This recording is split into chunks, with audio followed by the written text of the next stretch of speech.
Chers téléspectateurs, bonjour et bienvenue dans Matongué Morning dans la chronique Regard Culture. Aujourd'hui nous recevons une comédienne de théâtre et pas n'importe quelle comédienne, Fatima Chombiano. Bonjour Fatima. Bonjour. Tout d'abord, je voudrais qu'on parle un petit peu de votre parcours pour nos amis téléspectateurs qui ne vous connaissent pas encore. Un petit peu votre parcours. Quelle est votre formation artistique? Est-ce que vous sortez d'une école de théâtre ou est-ce que vous avez été formé sur le tas et avec qui? Je viens d'une école de théâtre, la SAD. Il y a 2 ans que j'ai terminé, mais avant de faire la SAD, j'ai beaucoup évolué sur l'État, comme ça, dans des compagnies au Niger, dans notamment Arène Théâtre, Les Tréteaux, Espoir. L'ANSAT, c'est une école internationale de théâtre ici à Bruxelles, c'est bien ça? Tout à fait. C'est tout près, c'est pas très loin d'ici d'ailleurs, je pense que c'est dans la commune de Saint-Gilles. C'est Hein? à Saint-Gilles, dans la rue de Jourdain. Voilà.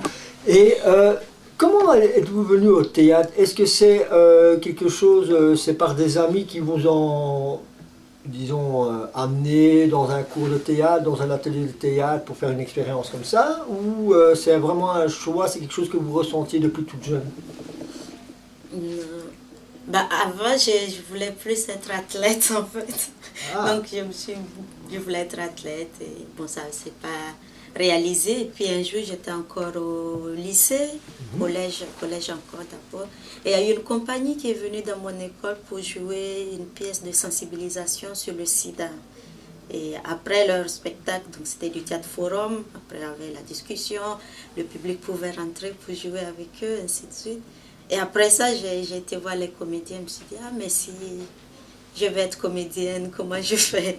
Puis ils m'ont dit, ben, viens nous voir à répète et comme ça on verra. Et pendant un bout de temps, j'étais chaque soir pour les voir, mais au début on fait les courses en attendant d'être distribués. Donc c'est comme ça que je suis arrivée dans ce milieu en fait. Ok. Là, dernièrement, vous étiez au forum de la diversité culturelle à Bruxelles, ça s'est passé à la Tentation. J'ai vu, enfin j'étais présent en tant que spectateur, j'ai vu une prestation incroyable. C'est même du théâtre, on peut dire contemporain, mais par le mime, par l'expression corporelle. Qu'est-ce que vous avez voulu, pourquoi plutôt ce style de théâtre-là que le théâtre plutôt classique où il y a du texte? Théâtre classique, ben, je dis, y a pas, on est dans du contemporain et je crois que chaque artiste de nos jours doit essayer de trouver sa manière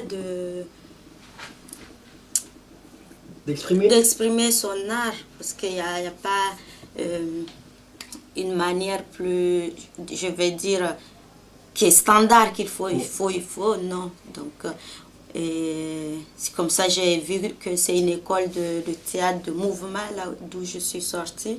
Donc je me suis dit, pourquoi pas. Donc c'est plutôt un travail plus sur l'expression corporelle, sur l'expression des visages. Vous faites tout passer par là, il n'y a pas de texte, parce que ce que j'ai vu, il n'y avait pas de texte. Et ça me fait penser à un grand artiste ici en Europe qui s'appelle le Mime Marceau. Et c'est vraiment, vous me faites penser à cette personne-là. Donc, est-ce que vous avez vu, vous connaissez le Mime Marceau? Est-ce que vous avez vu de ces spectacles pour être inspiré par ce genre de travail? Ben, merci. Je ne l'ai pas vu lui-même, mais j'ai appris un peu sa méthode à l'école, justement. Mais l'école, comme je disais, c'est vraiment une école basée que sur le mouvement théâtral. Donc, on nous apprend beaucoup sur le corporel et qui va avec les sentiments, donc sans les mots, mais après on travaille sur le texte.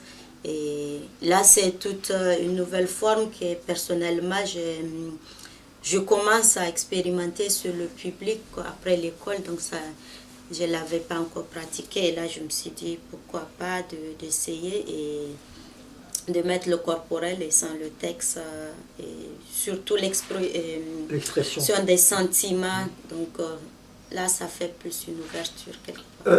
Quand vous avez fait votre prestation au Forum le 24 octobre, vous avez dit que c'était sur une trilogie de Médée ou quelque chose comme ça.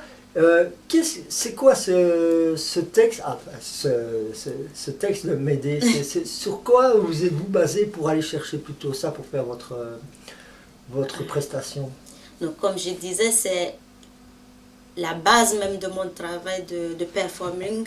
Quand je l'avais commencé, c'était sur le monologue de Médée et de Snake. Donc, le monologue de Médée, c'est une tragédie grecque où Médée elle-même, elle tue ses 2 enfants après parce qu'elle était trahie par son amoureux et tout ça.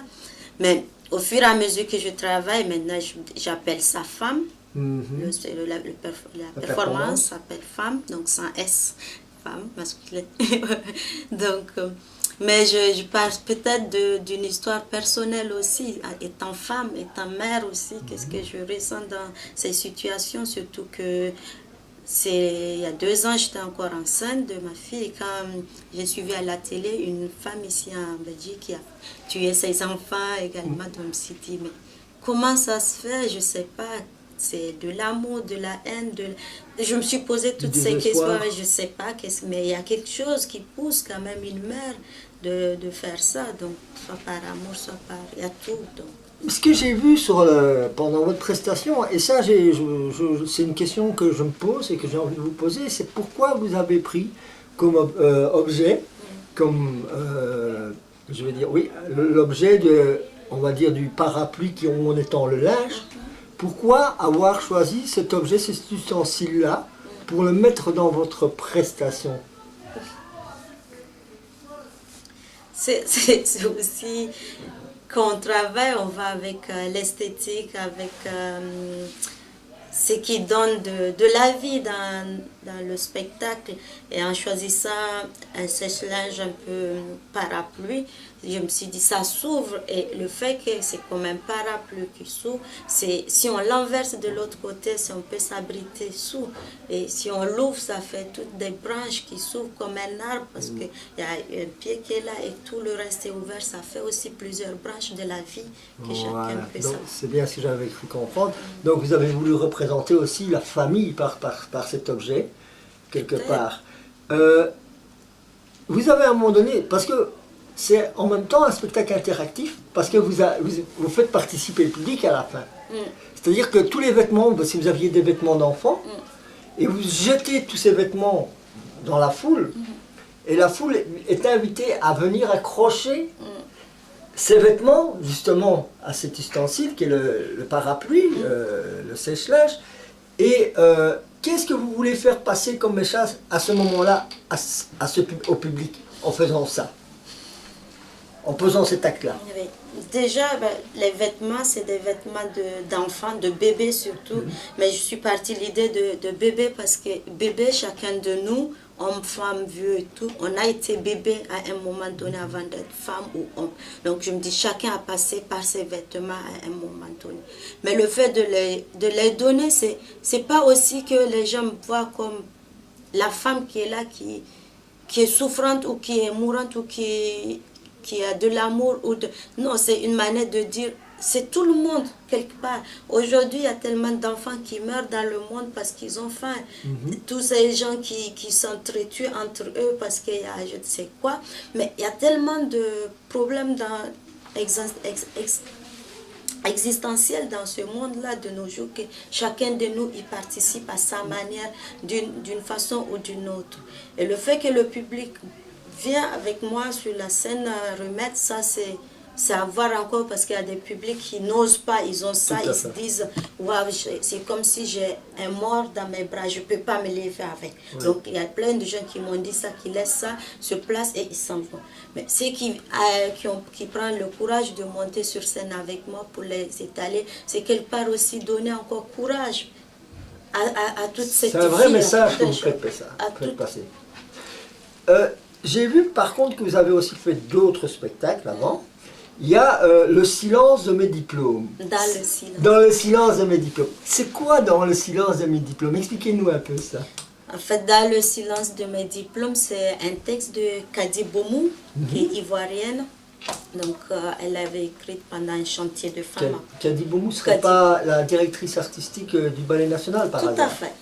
Donc, c'est elle l'auteur du texte. Et j'ai lu ce texte, ça me parlait fort, ça me parle fort. Et j'en ai parlé à un metteur en scène béninois, Hermas Dabagidi, donc, qui a mis la pièce en scène et dont je suis la comédienne. C'est un mono d'une heure de temps. Et le spectacle a joué ici pendant 2-3 ans et dont il est repris dans le catalogue de... Comment ça s'appelle encore? Ici pour... Oui, bon, et vous allez rejouer cette pièce-là ou c'est quelque chose qui est totalement passé? Un spectacle ne passe pas, c'est pas encore passé pour l'instant. Non, je le joue pas parce que je suis sur d'autres projets, dont le projet de femme que j'aimerais bien aboutir, mais il est toujours là à la demande. Ok. J'ai vu un autre projet que vous avez eu, c'est le projet Pentésilé. Expliquez-nous un petit peu, parce que là c'est même tiré d'un livre d'un écrivain allemand, si je ne me trompe pas. Oui. Parlez-nous un peu. C'est un auteur allemand, ça s'appelle Pentésilé et c'est une tragédie aussi. Mais là, c'est la metteur en scène Catherine Boscovitch, qui est française, et celle qui a mis en scène, et donc ça s'appelle Projet Pentésilé. D'où ça met beaucoup l'accès sur les Amazones, la parole est prise par les femmes surtout, et donc on était plusieurs femmes sur le projet.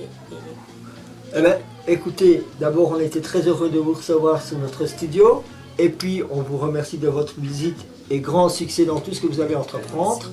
Et chers téléspectateurs, merci et à bientôt. Au revoir. Ouais.